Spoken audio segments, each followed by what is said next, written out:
back to the channel. I hope you all are having a wonderful day or evening. In today's story, we found out his wife cheated on him after he found pics of her and her app in his mailbox. Now, let's get into today's story to find out what Op did to get revenge. I know this happened over 20 years ago, but I can't help but want to share this. I was married to my wife Lily in my mid-30s. She was 33 then, and we were a basic family who had the bare minimum. No kids, which I was grateful for. She wanted a new kitchen, and that meant longer hours at work for me and barely enough time to be home when she got back from school. She was a school teacher, by the way. I thought getting her what she wanted was going to make her happier, but it didn't.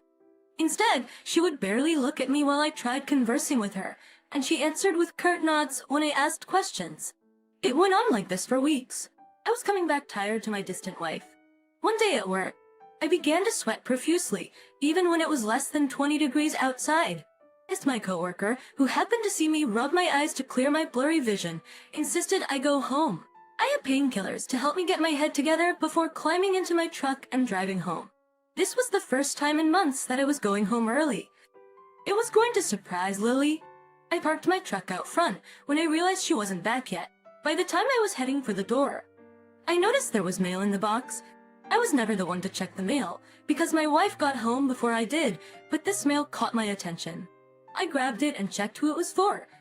It was an address not too far away and within the city, with our return address, and the sender was Lily. It was natural to ignore the mail, knowing she was always sending something like this, but then I found it weird that the recipient's address was still in this town, not too far from where I lived. My curiosity got the best of me, and I opened it up, especially because the envelope was pink and had faint cute hearts sprinkled on it. It wasn't anything you'd send a serious letter in. The alarm bells in my head were already going off, and the dizziness I felt earlier at work washed away. My finger pulled at the print inside, and my heart broke at what I saw. Nudes. They were nudes. Her nudes. That wasn't all. There was a handwritten letter telling the recipient to enjoy. With my blood boiling and my head hot, I closed it up and studied the address again. Knowing the place was a few streets away, I climbed into my truck. I finally found the apartment, clean and freshly painted.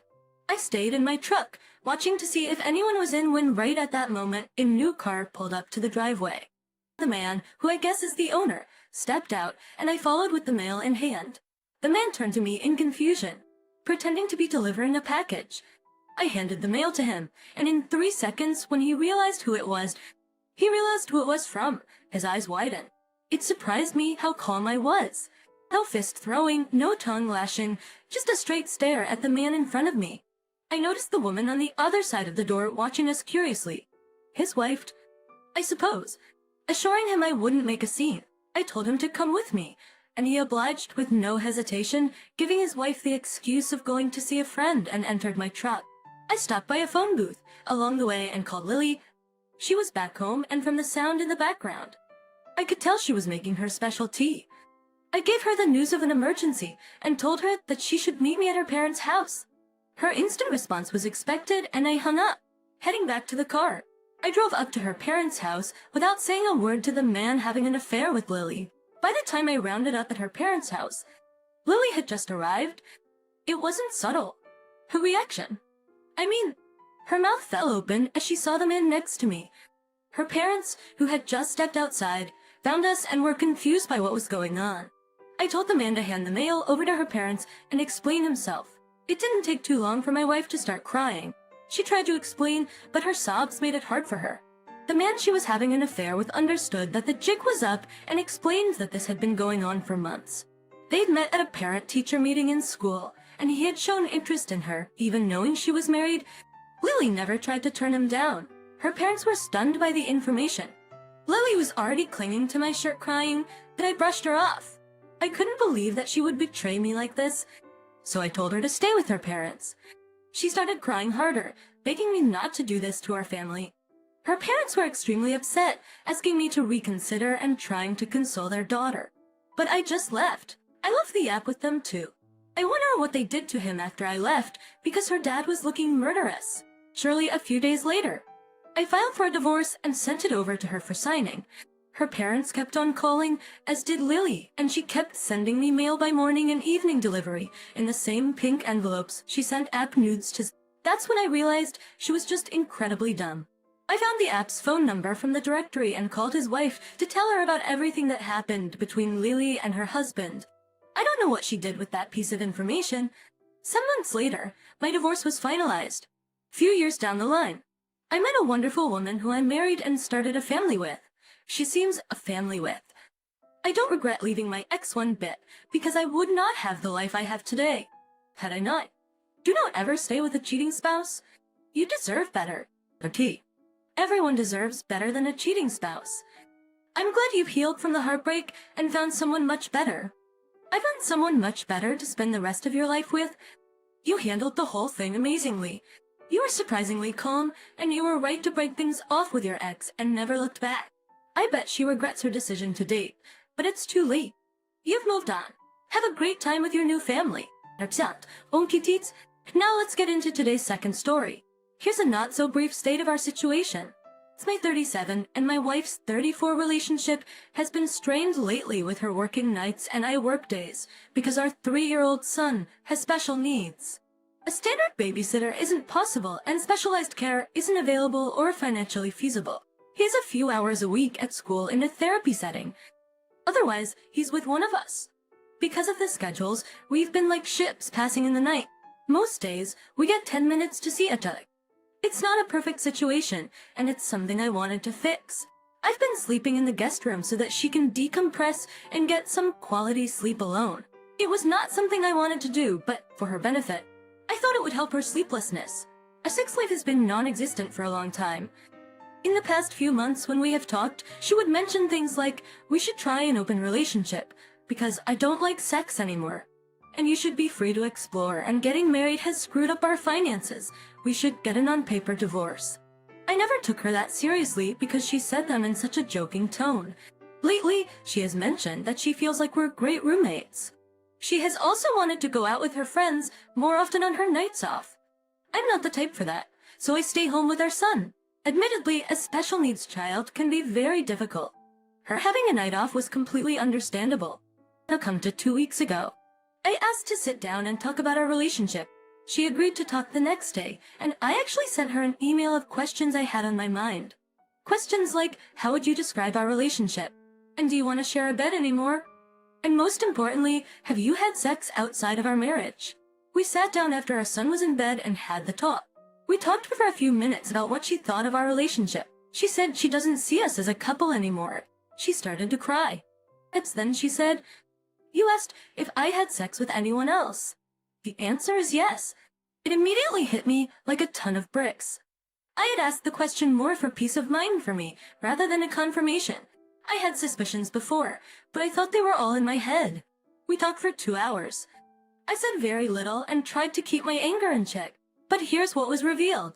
She did not want to talk about the details of the other relationship with me.